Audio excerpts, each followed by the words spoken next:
안녕하세요. 백두산 금융연구소의 백두산입니다. 10월 4일 화요일 아침 9시 23분입니다. 어젯밤 미국 증시는 반등에 성공을 했습니다. 물론 이제 연속적인 반등이 이어질 수 있을지는 조금 더 지켜보긴 해야 되는데, 근데 이제 계속 단기낙 폭과대 혹은 중장기적인 이 하락 피로감 누적으로 인해서 제 생각엔 이제 이 정도면 탄력적인 반등을 할 수 있지 않을까 싶긴 해요.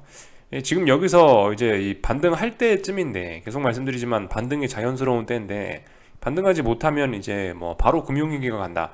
다음 주에 바로 금융위기 나는 그런 시나리오인데, 말씀드렸다시피 딱히 이 금융위기가 올 만한 건 없는 것 같죠. 지금 당장요. 그런 재료 없는 것 같죠. 그런 재료 있었는데 어제 그게 해소가 되면서 이제 증시가 급반등한 거니까, 일단 뭐 당장 또 새로운 재료가 나오지 않으면은 계속 일단 또 올라가지 않겠냐, 이렇게 보는 게 좀 맞지 않겠냐 싶습니다. 일단 그렇게 보고 있어요. 그래서 이 어젯밤에 일단 아무튼 뭐 상승 마감을 했는데, 이제 하루 상승했으니까 이제 반등시 매도 전략이다 하면서 양봉 바로 보자마자 오늘 밤부터 뭘 열심히 하시는 것보다는, 말씀드리지만 이게 봉 하나하나를 보는 게 아니라고요. 우리가 이게 봉 하나, 아, 여기는 음봉 하나, 여기는 음봉 하나, 여기는 양봉 하나, 양봉 하나, 이걸 먹겠다고 하는 건 아니죠. 그죠? 말씀드리지만, 이 그런 봉 하나를 기준으로 우리가 뭘 어떤 매매를 해서 뭐 수익을 내긴 좀 어려울 것 같고, 이 큰 그림에서 어떤 뭐 추세, 뭐 이런 걸 먹자라고 이야기를 해드리고 있거든요. 혹은 이제 뭐 추세가 아니면 뭐 파동의 개념이라 해야 되나? 뭐 제가 파동은 잘 모르겠지만, 하여튼 뭐 이런 식으로 이런 게 있을 거 아니에요. 이런 파동 단위로 생각을 하시거나 해야지, 최소한. 어쨌든 봉 단위로 생각하면 먹기가 어렵다. 그러니까 어젯밤 같은 경우는 일단 봉이 하나가 나온 거죠. 이제 이 봉이 이제 어떤 파동을 만들어내지, 위쪽으로 좀 올라가는 좀 반등을 만들어낼 수 있을 것 같으니까 일단 좀 기다려 보자, 뭐 이런 이야기를 계속 드리고 싶습니다. 이거 하나 봤다고 당장 움직이는 게 아니고, 이 뭔가 좀 그럴듯한 반등이 나올 때까지, 그죠? 지금 여기서부터 여기까지 빠졌잖아요. 그럼 못해도 한 뭐 어느 정도까지 올라올 거라는 걸 어느 정도 좀 기대를 할 수가 있겠죠. 당장 금융위기가 올 게 아니라면요. 그렇다면 일단 어느 정도까지 올라오는지 좀 충분히 좀 기다려주는 과정을 좀 거쳐보자 이겁니다. 그래서 일단 뭐 기술적인 이야기 간단하게 일단 여기까지 하고, 어젯밤에 이제 그래서 무슨 재료가 나왔냐, 뭐 이거죠. 그 감세한 철회입니다. 감세한 철회가 나왔어요. 그러니까 물론 지금 시장이 뭐 몇 달 혹은 1년 내내 뭐 거의 올해 내내 빠지고 있는데, 올해 내내 빠지고 있는 뭐 그런 근본적인 원인은 당연히 이제 뭐 미국의 긴축, 그리고 미국의 긴축으로 인한 경기 침체 우려, 이것 때문에 시장이 중장기적으로 하락을 하고 있는 건데, 근데 이제 최근에 이제 하락을 좀 가속화시킨 그런 일종의 뭐 단기적인 악재의 느낌이었습니다. 저 영국의 감세한 발표라는 게요. 영국이 감세안을 발표하면서 비교적 낙폭이 과했고, 뭐 비교적 단기 낙폭 과대, 중장기적인 하락 피로감 누적이라 할 수 있는 자리에서 저 감세안 때문에 한 번 더 빠진 경향이 있거든요. 물론 이제 지금은 이게 이제 잘 해결된 것 같으니까 일단 뭐 단기 악재로 이야기를 해드릴 수 있는데, 아무튼 이 악재가 나왔을 때 당시에는 이건 이제 금융위기를 일으킬 수 있을 만한 굉장히 큰 좀 중요한 이슈이긴 했죠.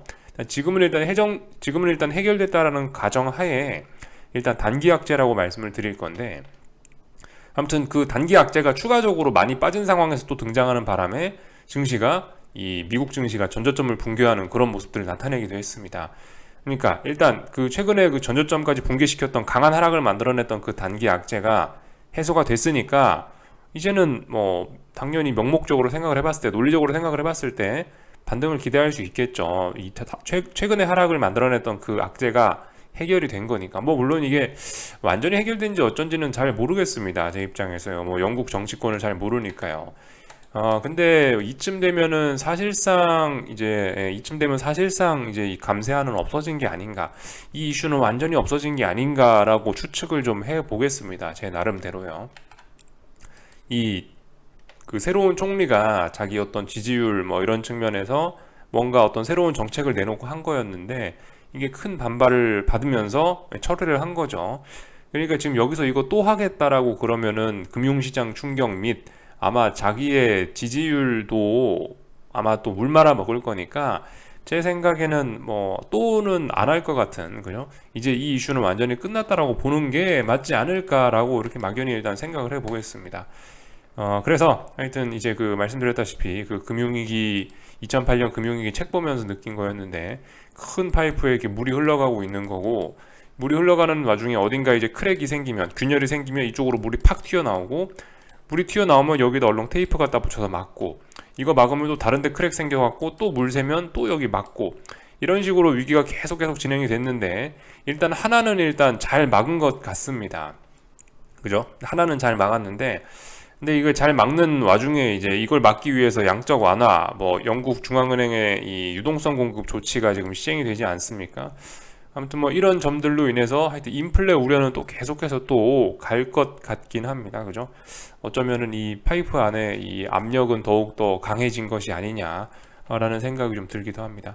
그래서 요즘에 이 정신없는 이슈들이 이 정말 많이 나오고 있어서, 사실 그 주말에 이 뉴스를 보고 이거 좀 이야기를 좀 해드릴까 했었어요.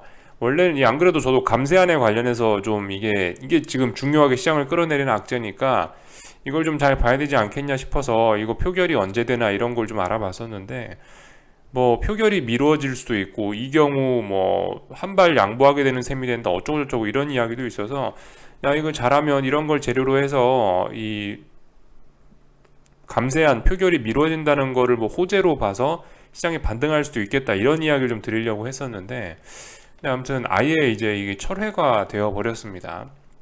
그러니까 일단 이 이슈는 잊어버리고요. 이렇게 아무튼 세상이 참 복잡하게 지금 이 긴급하게 뭐가 흘러가는 모습들이 좀 많이 있긴 합니다. 그리고 뭐 중요한 이야기는 아닌데 그 연준에서 뭐 긴급 회의를 했다 뭐 그러시는데, 여러분들 연준 사람들이 FOMC 회의만 하는 게 아니죠. 이 나름 중앙은행이기 때문에 이 FOMC 회의는 말씀드렸다시피 이거는 오픈 마켓이죠. 이건 아무튼 공개 회의인 거고, 공개 안 하고 직원애들끼리 그냥 비공개로 회의도 굉장히 많이 합니다. 중앙은행이잖아요. 그죠?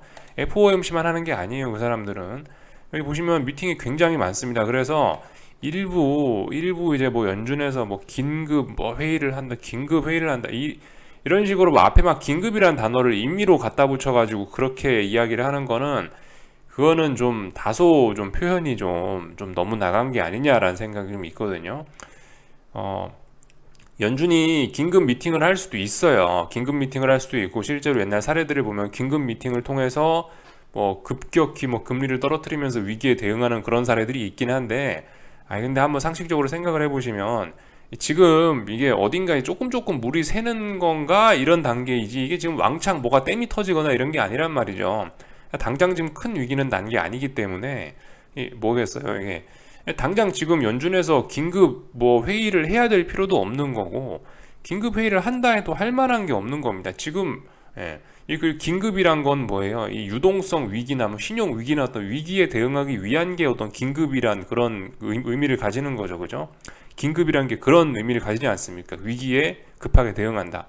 근데 지금 그런 위기 때도 아니기 때문에 여러분들 뭐 긴급 뭐 비공개 회의를 한다 이런 거에 흔들리셔서 안 되신다 이런 이야기를 들어줄 필요가 없다라는 거예요. 하여튼 여기 보시면 회의 열심히 하고 있습니다. 자기네들 밥값 열심히 하고 있는 거예요. 뭐 또 언젠가 또 하겠죠, 그죠? 비공개 하여튼 이런 식으로 비공개 회의 많이 한다라는 거를 알아놓으셨으면 좋겠고, 하여튼 또 우리 어젯밤 중요한 뉴스 하나 더 나왔습니다. 그 오펙에서 100만 배럴 이상 원유 생산 뭐 감산 고려를 하고 있다고 합니다. 이런 거는 인플레를 또 자극시키는 뉴스가 될 수가 있겠죠. 이런 거 보면서 좀 하나 또 드는 생각이 있긴 있는데, 지금 이제 물론 여러 가지 관점에서 세상을 볼 수가 있지만 뭐 이런 관점에서 세상을 봐도 재밌을 것 같아요. 뭐 그러니까 뭐 러시아를 비롯한 이 공급망을 교란시키려는 세력, 그리고 이 파워르장을 비롯해서 이 어떤 뭐 수요 쪽을 컨트롤하는 사람들의 이렇게 싸움, 이렇게 보시면 되겠죠. 그렇게 해서 인플레를 일으키고 싶은 사람들, 인플레를 잡고 싶은 사람들의 싸움, 뭐 이런 관점으로 세상을 보셔도 재밌을 것 같긴 한데, 뭐 일단은 아직까지는 이 수요를 잡음으로 인해서 이 사람들의 공급망 공격에 대한 문제를 해결하고 있는 파워르장, 아직까지는 파워르장이 이 싸움에서는 이기고 있는 과정입니다. 근데 이게 이겨도 이긴 게 아니죠, 그죠? 이기는 과정에서 이 경제 성장률을 박살내고 뭐 어쨌든 뭐 경제가 좀 잘 못 돌아가게 하는 측면이 있기 때문에, 경기 침체, 뭐 연착륙을 유발해 갖고 이 공급망 교란에 대한 효과를 잡아버리는 거기 때문에, 아무튼 뭐 이겨도 이긴 건 아닌데, 아무튼 파워르장이 이 수요를 잡는 정책을 씀으로 인해서 일단 뭐 아직까지는 이런 싸움에서는 이기고 있는 모습이긴 합니다. 그래서 어젯밤에 뭐 이런 뉴스가 나오면서 다시 뭐 어떤 인플레 우려 이런 게 날 수도 있긴 있었지만, 사실 이제 저것보다는 감세안이 훨씬 중요한 뉴스였기 때문에 시장은 일단 감세안을 보면서 반등했다, 이렇게 보시면 될 것 같고요. 국제유가도 좀 올랐는데 어차피 하락 추세 중에 나올 수 있는 반등 정도인 것 같으니까 뭐 여기다 뭐 딱히 뭐 큰 의미를 부여하진 않겠습니다. 그래서 일단 뭐 요 정도로 말씀드리고, 또 그리고 이게 지금 완전 감축한다 합의가 된 게 아니고, 이 오는 5일 대면 회의에서 100만 배럴 이상을 감축할 것으로 보인다라고 하니까 아직 확정된 건 아니고요. 그래서 이 정도만 그런 소식이 있어서 인플레 우려를 좀 자극할 수 있겠구나, 이렇게 보시면 되긴 되겠습니다. 근데 어젯밤 저 뉴스가 나왔다고 해서 이 뭐 원자재들이 다 같이 막 오르고 이런 건 아니에요. 뭐 예를 들면 천연가스 뭐 이런 것들, 물론 이제 그 유가하고 천연가스하고 물론 뭐 별개긴 한데요. 이제 투자 자산으로서 서로 이제 분위기를 영향을 받을 수는 있지 않겠습니까? 그죠? 뭐 유가 오르면 천연가스 값도 오른다, 뭐 이런 생각 할 수 있잖아요. 어젯밤에 보시면 유가만 올랐어요. 유가만 오르고 뭐 구리라든가 뭐 다른 천연가스라든가 이런 것들은 뭐 비교적 좀 조용하게 흘러갔다라는 겁니다. 그래서 하여튼 그 천연가스라든가 뭐 구리 가격이라든가 이런 걸 보면은 여전히, 혹은 뭐 이미 하락 추세인 국제유가를 봐도 그렇고, 파월의장이 일단 수요를 잡음으로 인해서 저 공급망 교란을 어느 정도 좀 이렇게 좀 해소하고 있는 측면이 있다, 이렇게 볼 수도 있을 것 같습니다. 천연가스 잘 빠지고 있으니까 이거 아래쪽으로 잡으신 분들 계속 뭐 들고 가시면 됩니다. 계속 홀딩 하시면 됩니다. 굉장히 지금 저항을 많이 만들어 놓은 상황에서 빠지는 거라, 이거 그저 갔어야 될 때 못 갔어요. 여기서 갔어야 되는데 못 갔기 때문에 이건 일단 계속 아래쪽으로 보는 게 좋지 않을까 싶습니다. 그래서 뭐 이 정도 이야기를 좀 드려봤고요. 다 봤죠, 그죠? 네, 천연가스까지 다 봤고, 어제 그 경제지표 발표들도 좀 여러 가지가 있었는데 뭐 좀 혼조하게 좀 나오긴 했습니다. 일부 잘 나온 지표들도 있는 반면, 매뉴팩처링 PMI 잘 나온 것도 있는 반면, 잘 안 나온 것도 뭐 보시면 있습니다. 뭐 ISM 제조업 뭐 이런 거 같은 경우는 좀 잘 안 나오기도 하고, 미국 경기도 지금 정상은 아닌 거죠. 그러니까 파월 의장이 그 공급망 교란과 싸우면서 뭐 인플레를 잡는다 이러면서 싸우고 있는데, 그 싸우는 과정에서 이제 이렇게 일부 지표들이 이렇게 안 좋게 나오고 경제가 고통을 받고 있는 것이죠. 아무튼 뭐 이 정도까지를 말씀을 드렸습니다. 그래서 일단 다 봤고요. 내용은 다 봤고, 그래서 하여튼 뭐 전 종목이 다 올랐습니다. 그죠? 미국 증시 전 종목이 다 올랐고, 오래간만에 좀 의미 있는 상승률도 좀 나온 것 같습니다. 좀 많이 오른 것 같아요. 지지와 저항 체크하자면은, 그래서 일단은 그 급반등을 좀 한 셈이긴 했고요. 그래서 지금 3670자리, 지금 이제 3670이 전저점이죠. 여긴 전저점 자리인데, 전저점 자리까지 일단 다시 올라왔습니다. 이 다음번 저항은 3725를 돌파한 착 하면은 좀 그래도 3900 부근까지 탄력적으로 오를 수 있다라는 이야기를 할 수가 있습니다. 그래서 오늘 밤 요 좁은 범위 내에서 싸움을 좀 잘 보셔야 되겠습니다. 3725와 3670이라는 자리, 이 좁은 싸움 잘 보셔야 될 건데, 근데 지금 상황에서 또 추가로 아래쪽으로 간다라고 보기는 좀 그런 것 같고, 일단 위쪽으로 가는 게 좀 더 맞지 않겠냐라는 생각을 하면서 보고는 있습니다. 나스닥 같은 경우도 뭐 비슷합니다. 이 숫자만 다를 뿐이지 전저점 자리 의미 있는 지지력 저항이죠. 참 지금은 11,250짜리 어젯밤에 돌파한 작 했으니까 일단 더 갈 수 있구나 라고 일단 봐주시면 될 것 같고, 얘 같은 경우는 한 11,570 정도까지는 좀 올라갈 수 있다. 11,570 넘어가면은 뭐 11,780까지 이렇게 뭐 열려 있다, 이런 식으로 보시면 될 것 같습니다. 일단은 뭐 미국 증시는 일단 더 올라간다, 이렇게 봐주시면은 뭐 괜찮을 것 같아요. 변동성 지수 같은 걸 보셔도 이게 이제 그렇다고요. 이게 지금 시장이 반등하는 게 좀 자연스러울 것 같긴 하다고요. 33, 34자리에서 저항 테스트를 하다가 지금 이제 저항을 누적하고 밀리는 그림이에요. 얘도 이제 오늘 밤에 밀리는 게 자연스러운 모습이긴 하죠. 이런 점들 좀 잘 살펴보셔야 되겠고요. 물론 이제 전반적으로 좀 이제 시장이 올라간다라고 좀 이야기를 좀 해드리긴 했는데, 근데 이제 뭐 그래도 뭐 가능성이니까 그냥 가능성만 좀 몇 가지 좀 더 이야기를 해드리자면은, 이제 저렇게 양봉 만들어 놨어요. 양봉 만들어 놨는데, 그리고 이제 상승해주는 게 자연스러운 이런 때인데, 근데 이제 상승 못하고 이제 반대로 오늘 밤에 또 비실비실하거나 넘어가야 될 때는 못 넘어가거나 그러면 뭐겠어요. 또 다시 이제 급락 위험이 나오게 되는 겁니다. 근데 이제 뭐 말씀드렸다시피 그냥 가능성이 뭐 0은 아니니까 그냥 이런 이야기를 드리긴 드리는데, 근데 솔직히 그냥 웬만하면 너무 많이 빠졌기 때문에 좀 오르지 않을까, 시장이 너무 많이 빠져서 오르지 않을까 싶어요. 이 뭐 물론 뭐 호재도 있다 어쩌고 저쩌고 하는데, 사실 이 증시의 가장 큰 호재는 사실 지금 따로 있어요. 지금 증시가 가장 큰 호재는 쉽게 말해 많이 빠졌다라는 게 가장 큰 호재예요. 그러니까 그렇게 생각하시면 좋을 것 같아요.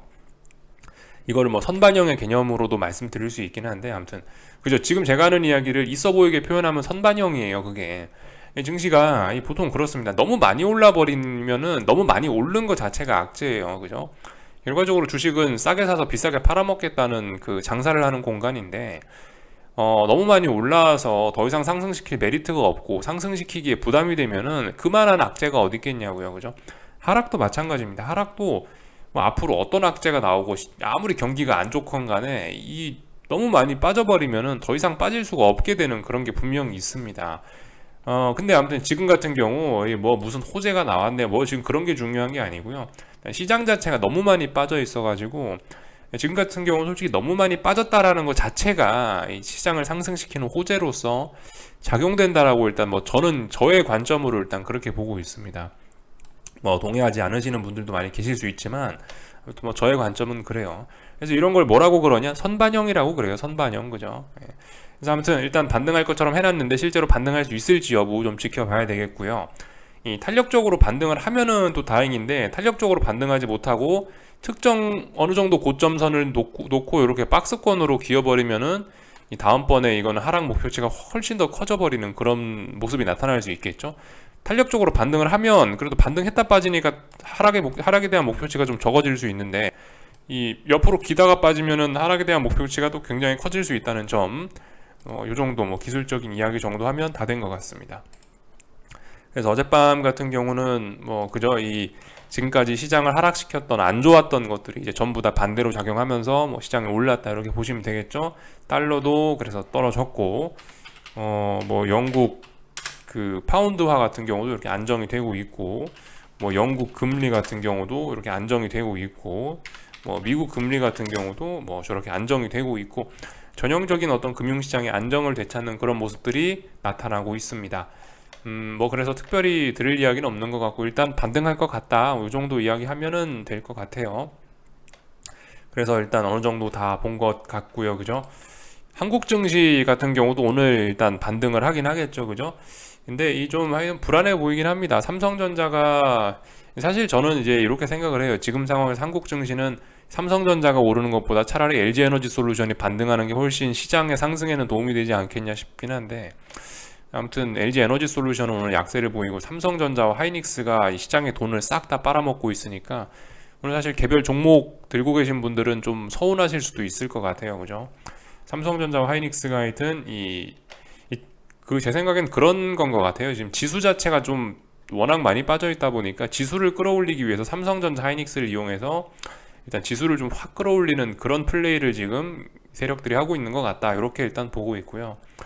그래서 하여튼 굉장히 좀 많이 갭상승 굉장히 크죠. 여러분들 지금 이런 자리에서 이런 갭상승 큰 거는 솔직히 좀 별로 좋은 것 같지는 않아요. 이 갭을 크게 만들어 놓으면은 다음번에 만약 또 하락 전환됐을 때는 어떻게 되겠습니까? 이 자리는 지지력이 없이 한 번에 또 급락을 유발시킬 수 있는 그런 자리가 될 겁니다.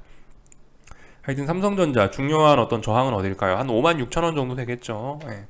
지금 55,300원이니까 뭐 더 오르든 말든 별 관심 없는 그런 자리고, 하여튼 뭐 삼성전자와 하이닉스가 시장의 돈을 싹 다 빨아먹으면서 아마 다른 종목들이 좀 서운할 수 있을 것 같다. 장중에 다른 종목들이 뭐 약간 상승세가 둔화될 수 있을 것 같다. 이런 생각이 좀 들긴 하네요. 그리고 코스피 같은 경우는 오늘 그죠? 예, 이렇게 잘 올라가고 있습니다. 2.5% 7포인트 올라가고 있으니까 많이 올라가고 있네요. 그죠? 최근에 낙폭이 과했으니까 이렇게 막 7포인트, 2% 이렇게 막 올라갈 수 있는 겁니다. 2% 오르니까 이건 이제 뭐 추세 전환이고 그런 게 아니고요. 일단은 이 하락폭이 셌기 때문에 그런 겁니다. 이런 일이 앞으로 이제 아무튼 더 많아질 수 있어요. 그 지난번에 말씀드렸다시피 2008년 금융위기 이런 때 되면은 미국 증시가 하루에 막 8% 10% 빠지고 다음날 8% 10% 오르고 이런 일이 굉장히 많거든요. 근데 뭐 하루에 8% 10% 오른다고 그게 추세 전환입니까? 그건 아니죠. 그냥 변동성이 크니까 그렇게 많이 오르고 많이 떨어지는 겁니다. 지금은 그냥 이제 변동성이 큰 시장이니까 2% 떨어지고 2% 오르는 게 이제 자연스러운 그런 모습인 거죠. 그래서 아직 한국 증시 같은 경우는 제 생각엔 중요한 저항을 넘어서지는 않아가지고 아직까지는 이게 그냥 박스권으로 갈 가능성도 물론 여전히 있습니다. 뭐 미국 증시도 아직 모르는 거니까 한국 증시가 탄력적으로 오르긴 좀 그렇겠죠. 이 290 정도는 넘어줘야 그래야 이제 한 300까지 탄력적으로 좀 오를 수 있다 뭐 이런 이야기를 할 수 있을 것 같은데 290 넘나 안 넘나 일단 잘 보시면 될 것 같습니다. 근데 한국 증시도 근데 좀 오르긴 오르겠죠. 솔직히 너무 많이 해먹었어요 최근에. 지난 한 달 반 동안 너무 많이 해먹은 게 있습니다. 그래서 좀 하락으로 너무 많이 해먹어서 좀 어느 정도 쉬어가는 기간이 필요하지 않겠냐 싶어요. 그래서 실제로 풋옵션 같은 것들 보시면 지난 3거래일 동안 여기 9월 28일, 9월 29일, 9월 30일 3거래일 동안 제가 대충 계산을 해보니까 한 600억, 700억인가 가까이 풋옵션 순매수가 들어왔더라고요. 이게 보시다시피 이거 하루 만에 이 사람들 전부 다 바보 만들어 버리는 거 아닙니까? 그죠? 잠깐 여기 보시면 이렇다고요. 풋옵션을 지난 3거래일 동안 여기 보시면 이렇게 세 번 300억이고 이게 이날 하루 만에 300억이고 사실상 이날 300억인가 한 거의 600억 좀 넘죠. 600억 좀 넘는 물량을 하루 만에 이렇게 바보 만들어 버리고 이 물량들을 하루 만에 전부 다 이렇게 위쪽으로 그죠? 네, 하여튼 그래서 개인들의 600억 물량 뭐 거의 뭐 날아갔다라고 보시면 되고요. 이제 이 주요 장대 양봉까지 위협하지 않습니까? 그죠? 이 풋옵션 이날 개인들이 여기 보시면 384억 매수 들어온 이 첫날이거든요. 벌써 이날까지 위협하고 있어요. 하루 만에. 풋옵션 그죠? 풋옵션이 너무 과했어요 이번에. 그런 점들 지금 풋옵션 베팅 하신 분들은 제 생각엔 좀 대가를 좀 치르셔야 할 것 같긴 합니다. 하여튼 그 풋옵션이 좀 너무 과잉한 게 좀 이런 게 있어가지고요. 하여튼 이 풋옵션 이 저 과잉을 해소하는데도 제 생각에 좀 시간이 많이 걸릴 것 같고 그런 과정에서 시장은 좀 탄력적으로 반등을 해서 풋옵션을 죽이지 않겠느냐 싶긴 합니다. 지금 풋옵션 죽이는 게 너무나 좀 매력적인 자리예요. 솔직히 저도 한번 뭐 풋옵션 이런 거 뭐 베팅을 해보고 싶은 생각이 있긴 한데 풋을 죽는다에다 베팅해보고 싶은 생각이 있긴 한데 아무튼 뭐 제가 뭐 지금 이런 상황에서 옵션 매매는 뭐 할 생각이 없고 개인적으로 근데 굉장히 좀 매력적이라고 보입니다. 지금 풋에 개인들이 너무 많이 달라붙어서 톡 치면 와르르 무너질 수 있는 그런 아주 절호의 찬스이긴 하거든요. 풋이 죽는다에다 베팅하기 아주 우호적인 상황인 것 같긴 한데 그렇다고 지금 제가 옵션 하라는 이야기는 아닙니다. 잘 생각하시고 옵션은 안 하는 게 좋죠, 그죠? 뭐 이 정도 이야기를 드렸고요. 하여튼 그래서 이 전반적으로 이 변동성 지수들 모습을 다 봐도 그래요. 한국 변동성 지수를 봐도 그렇고 미국 변동성 지수를 봐도 그렇고 이 전반적으로 다들 어떤 그 중요한 저항 자리에서 몇 거래일 동안 저항을 누적시켰고 그 다음에 이제 이 상승해야 될 자리에 상승 못하고 좀 하락하는 이런 모습들이 나오고 있으니까 빅스도 좀 빠지겠구나 이렇게 보시면 될 것 같죠. 뭐 코스닥 시장 같은 경우는 일단 마디 하나 다시 올라왔으니까 360 돌파 960 돌파 한착 했으니까 뭐 일단 위쪽에 있는 어딘가 한 990 정도 돌파 한착 하면은 1030까지 탄력적으로 오를 수는 있겠죠. 한 990 정도 돌파 한착 하는지 여부 잘 보시면 될 것 같고요. 이 정도 점검하면 될 것 같습니다. 원달러 환율은 꼼짝도 안 하고 잘 뭐 올라가고 있으니까 딱히 할 말이 없고요. 이거 보시면 지금 RSI가 보조지표들 보시면 지금 굉장히 강해서 안 내려오고 있죠. 이게 뭐 오버슈팅 이런 게 아니고 이런 거 같은 경우는 시장이 정말 강해서 이게 안 내려오는 거라는 그런 해석도 가능합니다. 그러니까 이게 뭐 이런 보조지표들이 이렇게 뭐 과열권으로 가면은 반드시 이게 뭐 내려오게 돼 있다.